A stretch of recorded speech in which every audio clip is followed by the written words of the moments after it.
अरे यार हेलो तुम लोग नहीं देखे हल्का पीछे हो जाए फिर का है पीछे हो गया सब नहीं दिख रहा है बोले कि पीछे हो गया निकाल आया प्रमंडल के पलामू जिले की इस पावन धरती में हमारे बीच उपस्थित पलामू प्रमंडल के तीनों जिला गढ़वाल लातेहार से पलामू के दूर दराज ग्रामीण क्षेत्रों से चलकर आए हमारे अभिभावक, हमारे गार्जियन, हमारी माताएं, हमारी बहनें, हमारे नौजवान संगी साथियों, आज इस कार्यक्रम को कवरेज दे रहे तमाम लोकतंत्र के चौथे स्तंभ के रूप में जाने वाले मीडिया बंधुओं, press media, electronics media, digital media तथा तमाम मीडिया के स्रोत, हमारे बीच स्थानीय पुलिस चौकी के सिपाही, हमारे बीच मंच में मंचासीन, पलामू जिला के आयोजक समिति, उनके जिला अध्यक्ष, जिला कैप्टन, हमारे बीच उपस्थित हमारे विभिन्न विधानसभा के पूर्व प्रत्याशी डाल्टनगंज से अनिकेत मेहता जी, पाकी से ओमकार जायसवाल, छतरपुर से बहन पृथ्वीराज, हजारीबाग से बड़े भाई स्वरूप उदय मेहता जी, बरगट्ठा के पूर्व प्रत्याशी महेंद्र मंडल जी, और हमारे साथ इस मंच में मंचासीन हमारी बहन समान देवी महतो, अल्पसंख्यक मोर्चा के केंद्र अध्यक्ष आजाद हुसैन अंसारी जी तथा जिला के तमाम हमारे पदाधिकारी, इस प्रमंडल के हमारे तमाम पदाधिकारी, हमारे साथीगण, आज इस कार्यक्रम के आयोजन के लिए आपका अभिनंदन, आपका जोहार, आपका धन्यवाद।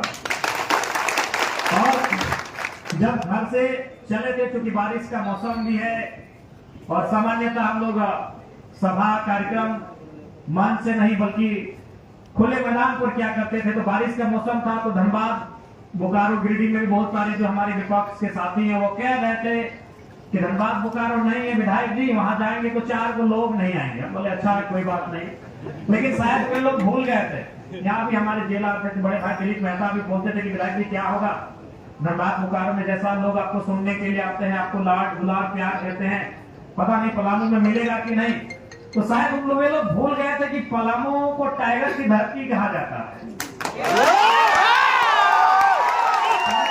उन्हें अंदाजा नहीं है कि पलामू को टाइगर की धरती कहा जाता है। वो टाइगर गिरिडीह से आए या सिमडेगा से आए, साहबगंज से आए, पलामू में स्वागत होगा ही होगा।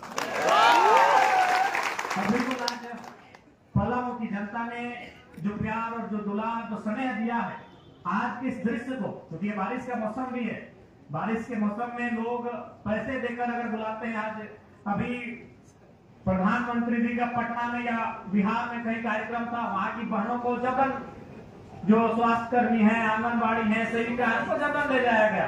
तो लोग जबरदस्ती नेताओं के सभा में नहीं जाते हैं, और बारिश के मौसम में पलामू की इस धरती में जगह कम पड़ रहा है, तो निसंदेह ये आपका आशीर्वाद है। और हम लोग को भी विश्वास है कि आने वाले दिनों में पलामू के साथ साथ पूरे झारखंड राज्य को हम लोग बेहतर दिशा देने का काम करेंगे। पलामू यानी पलास, पलामू का प यानी पलास, ला यानी ला, और मौ यानी महुआ। कितना सुंदर इसके नामकरण में ही, यानी पलामू के जो बुजुर्ग थे, पता नहीं 100 साल पहले इसका नाम दिया गया है या 500 साल पहले इसका नामकरण किया गया है या 1000 साल पहले इसका नामकरण किया गया है, लेकिन कितनी सुंदरता के साथ, कितना सटीक पलामू का नामकरण किया गया है कि प से पलास, लौ से ला, मौ से महुआ। क्या सौभाग्य रहा होगा पलामू वासियों का, क्या इतिहास रहा होगा पलामू वासियों का, क्या भूगोल रहा होगा पलामू वासियों का। ये पलामू का 3 अक्षर का नाम बता रहा है कितना गौरवशाली रहा होगा ये पलामू। हमारे नौजवान पीढ़ी का ये प्रयास होगा, जेएमएम पार्टी का ये प्रयास होगा, आज जिस पलामू को उसके नाम से ही सुनकर, उसके नाम के मतलब को जानकर हमें गौरव महसूस होता है, हमें गर्व महसूस होता है। आज उस पलामू को लोग पलायन के लिए भी जानने लगे हैं। आज उस पलामू को एक निर्जन स्थल के रूप में भी जानने लगे हैं। आज उस पलामू को कहीं ना कहीं करप्शन के रूप में भी लोग जानने लगे हैं। तो आज हमें आवश्यकता है पुनः अपने गौरवशाली इतिहास से प्रेरणा लेते हुए इस पलामू को पुनः सुंदर और सुसज्जित बनाया जाए। इसके लिए आज हमें मेहनत करने की आवश्यकता है। ये मैं नौजवान साथियों से कहना चाहूंगा। आज वर्तमान में झारखंड मुक्ति मोर्चा के नेतृत्व में सरकार है। चुनाव से पहले, शायद इससे पूर्व के चुनाव में उनके जो टीम के कैप्टन हैं माननीय हेमंत सोरेन जी, उनके मुख से ही मैंने सुना था कि यदि उनकी सरकार आएगी तो पलामू को उप राजधानी बनाएंगे। मुझे लगता है आज आवश्यकता है पलामू को एक नई उप राजधानी बनाने की।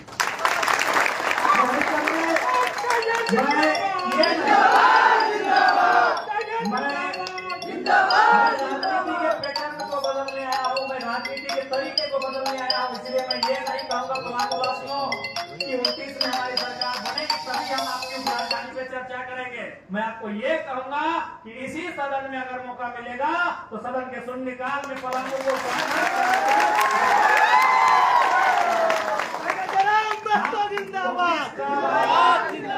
में क्या होगा मैं उसके लिए बात नहीं करूंगा। इसी सदन में पलामू को राजधानी बनाया जाए। इस सदन में खड़ा होकर हम इस बात को रखेंगे। याद आपको और बिल्कुल इसकी आवश्यकता है।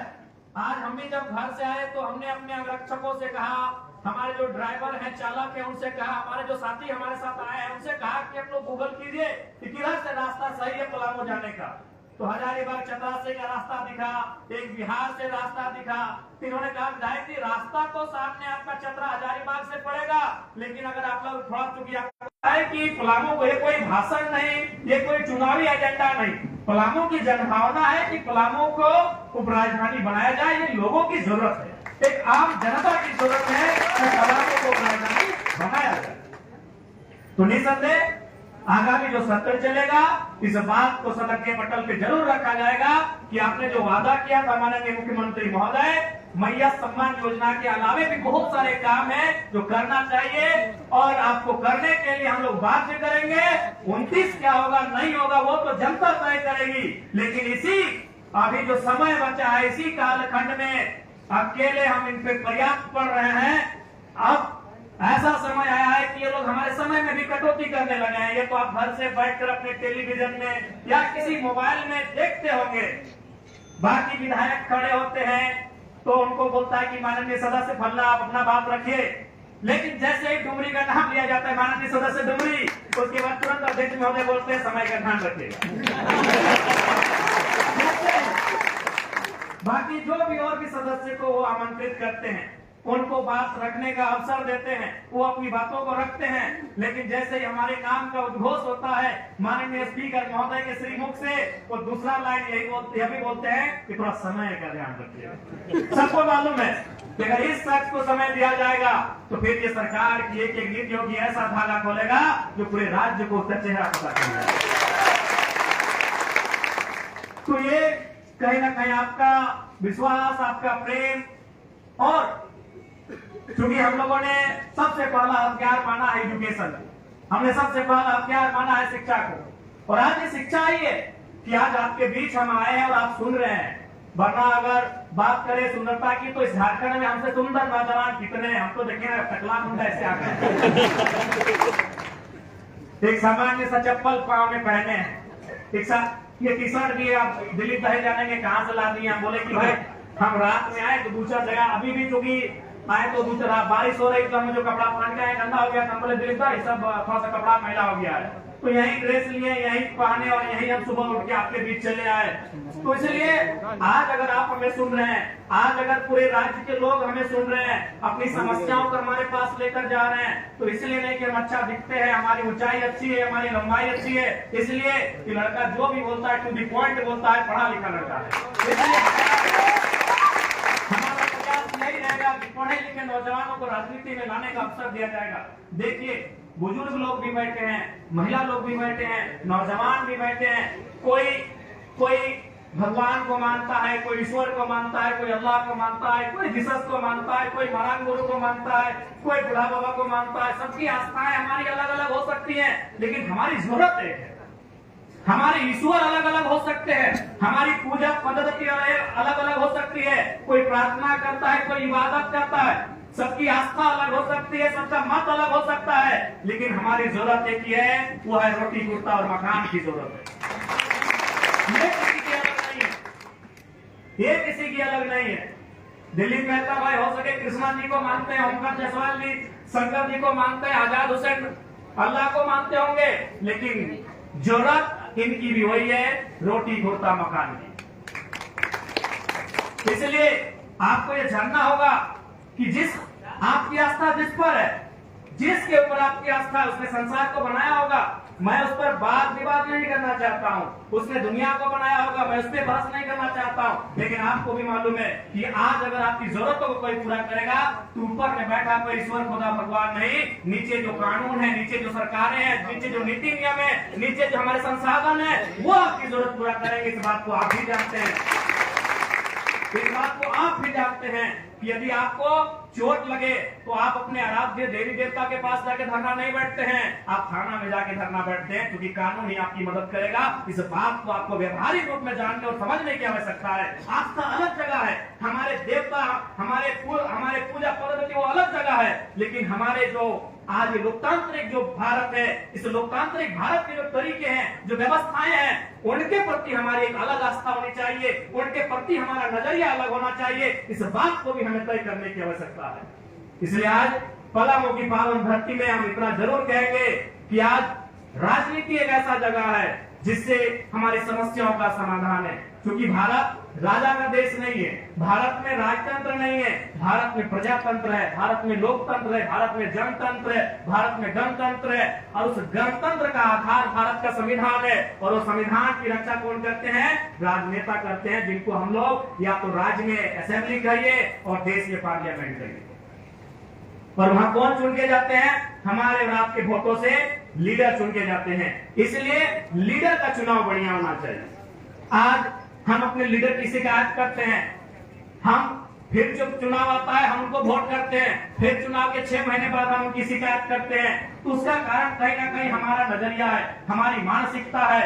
मैं आप सभी को तो नहीं कहूंगा, लेकिन ये सच्चाई है, मैं डायरेक्ट आपको नहीं कहूंगा, लेकिन ये सच्चाई है। आज चुनाव का प्रचलन क्या है हमारे राज्य में? आज चुनाव का प्रचलन क्या है हमारे देश में? कोई हमें 500 रुपया थमा दे, कोई हमें एक बोतल शराब थमा दे, कोई हमें मांस मदिरा थमा दे, तो उन्हें हम वोट कर जाते हैं। एक बात दिल से सोचिए कि 500 रुपए में हम अपना ईमान बरकरार नहीं रख पाए तो विधायक लोग को 5 करोड़ का लालच मिलता है। कैसे ईमान रखें?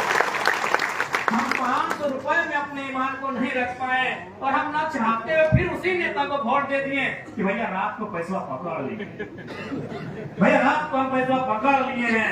रास्ते में जाते जाते अरे वोटवा लाए तो मैं 2 पीस और मिठुआ तो खा ले, भैया खा लिए, जब खा लिए तो गुनाह कैसे रहेगा? जब हम 500 रुपए में अपना ईमान को नहीं रख पाते तो सोच के देखिए, एक करप्शन में नेताओं के पास 5 करोड़ से लेकर कई करोड़ तक दिया जाता है कि नेताजी इसमें आप चुप रहिए, नेताजी इसमें फाइल में साइन कर दीजिएगा, नेताजी इस विषय को विधानसभा में मत उठाइएगा। तो बताइए वो अपने ईमान रख पाएंगे? जब हम जनता 500 रुपए में ईमान को नहीं रख पाते हैं तो हम उस नेता से कैसे अपेक्षा रखें, कैसे उम्मीद रखें कि 5 करोड़ मिलने के बाद अपने ईमान को जिंदा रखें? इसलिए अगर वास्तव में इस राज्य को बदलना है तो ऐसे नेता चुनना होगा जिन्हें मोह माया ना होगा।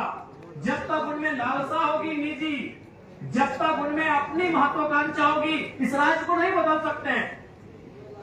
ऐसे युवाओं को लाना होगा जिनमें मोह ना हो, क्योंकि उस सिस्टम में जाने के बाद आपको क्या लगता है कि हमें ऑफर नहीं आता है? दुनिया भर का ऑफर आता है, लेकिन लोग पीछे से बोलते हैं यार ही ना झुकेगा तो देखते हैं शमशान घाट में जाकर बैठता है, मोह माया ऊपर हो गया।